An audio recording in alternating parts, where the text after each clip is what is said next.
नमस्कार दोस्तों, स्वागत है आप सभी का online host D YouTube channel पे। इस वीडियो में हम बात करें कई बड़ी और लेटेस्ट अपडेट के बारे में। जैसा कि दोस्तों आप जानते हैं, किसी भर्ती संबंधित जैसे ही कोई नई और बड़ी जानकारी सामने निकल कर आती है तो सबसे पहले आप सभी को online data host D YouTube channel के माध्यम से दे दी जाती है। इस वीडियो में हम बात करें यूपी टीजीटी विजिटी एग्जाम को लेकर।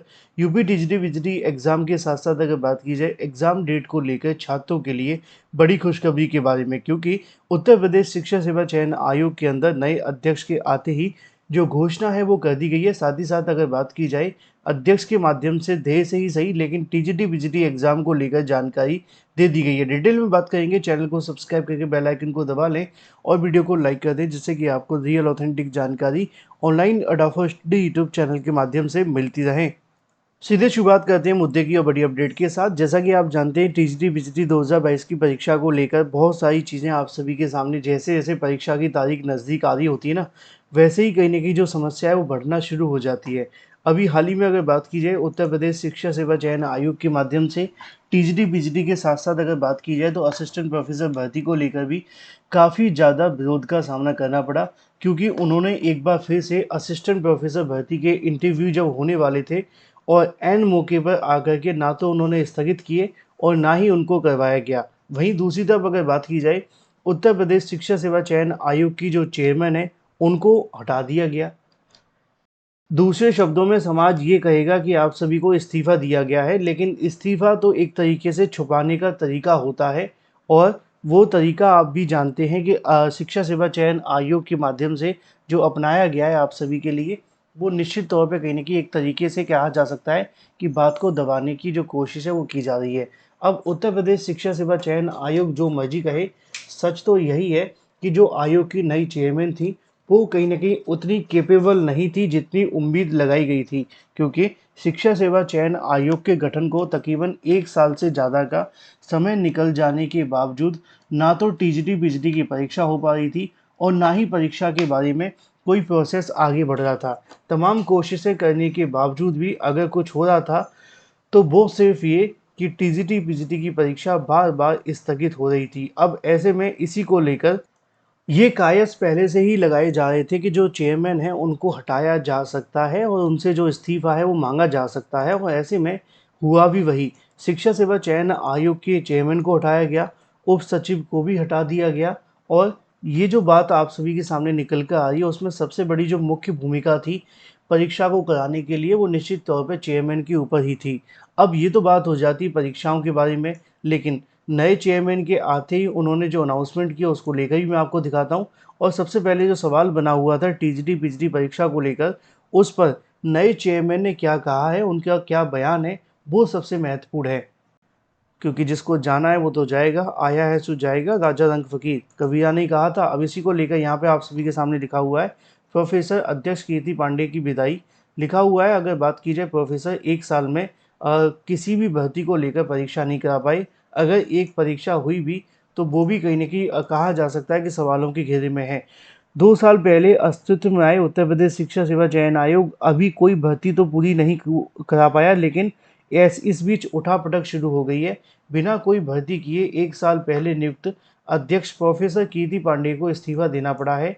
बताया जा रहा है कि 1 साल के कार्यकाल के दौरान कोई भर्ती प्रक्रिया पूरी नहीं हो पाई। उन इनके इस्तीफे का कारण बना, ये सबसे बड़ा सवाल है और विशेषज्ञों का मानना भी यही है। बहुत सारे लोग इस बात को कहेंगे कि उन्होंने अपने व्यक्तिगत कारणों की वजह से इस्तीफ़ा दिया है। आमतौर पे ऐसे इस्तीफ़े दिए जाते हैं, लेकिन सच जो है वो सामने आ जाता है। या तो इनका कार्यकाल बहुत अच्छा रहा होता, है ना?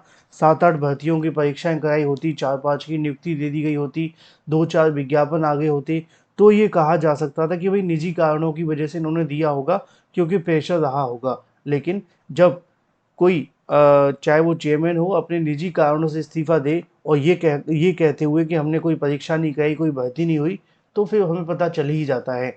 अब ये इनका जो था कहीं न कहीं समय था वो समाप्त हो गया है और होना भी था।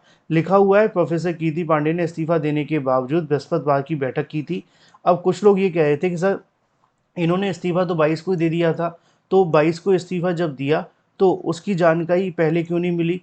अब मैंने आपको पहले ही बताया था कि बृहस्पतिवार यानी कि परसों इसको लेकर जब बैठक हुई थी तो उसमें मौजूद थे, है ना? उसमें मौजूद थे। उसके बाद एक नोटिस भी आया था, उस नोटिस में उन्होंने असिस्टेंट प्रोफेसर भर्ती को लेकर जानकारी दी थी। तो इसका मतलब ये नहीं कि 22 को इन्होंने इस्तीफ़ा दे दिया था। इस्तीफ़ा देने के बाद शासन 2-4 दिन का समय जानबूझकर लेता है कि भई थोड़ा समय लिया जाए, उसके बाद उसको स्वीकृत किया जाए। क्योंकि आप अगर सरकारी नौकरी में हैं और आपने अगर इस्तीफ़ा देना है, तो ऐसे नहीं है कि आज आपने इस्तीफ़ा दे दिया, आपका काम पूरा हो गया। अनटिल अनलेस वो जो आपका रेजिग्नेशन है उसको एक्सेप्ट नहीं किया जाता, तब तक आपको अपनी सेवाएँ देते रहना पड़ेगा। और यही अध्यक्ष प्रोफ़ेसर कीर्ति पांडे के माध्यम से किया जा रहा था। तो इस्तीफ़ा देना एक अलग बात है, इस्तीफ़ा एक्सेप्ट होना वो दूसरी बात है।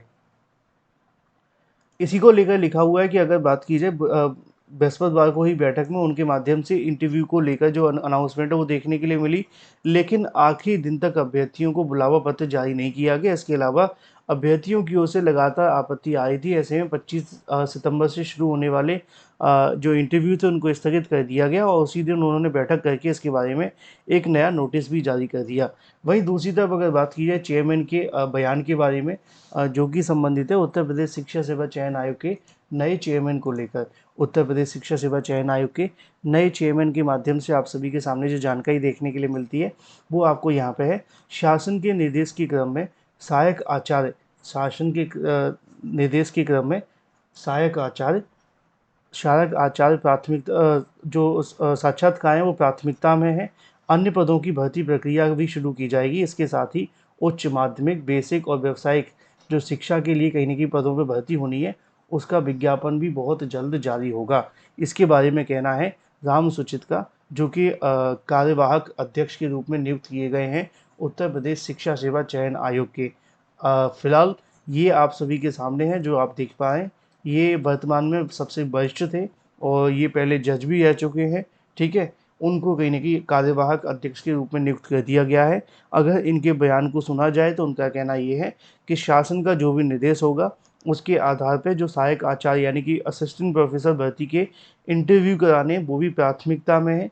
अन्य पदों की जो भर्ती परीक्षाएँ शुरू की जाएँगी जिसमें आपकी टीजीटी, पीजीटी की होनी है। इसके अलावा कुछ नई भर्तियाँ भी हैं जिनके अध्याचन लेकर के विज्ञापन निकालना है, उनको लेकर भी जो काम है वो शुरू किया जाएगा।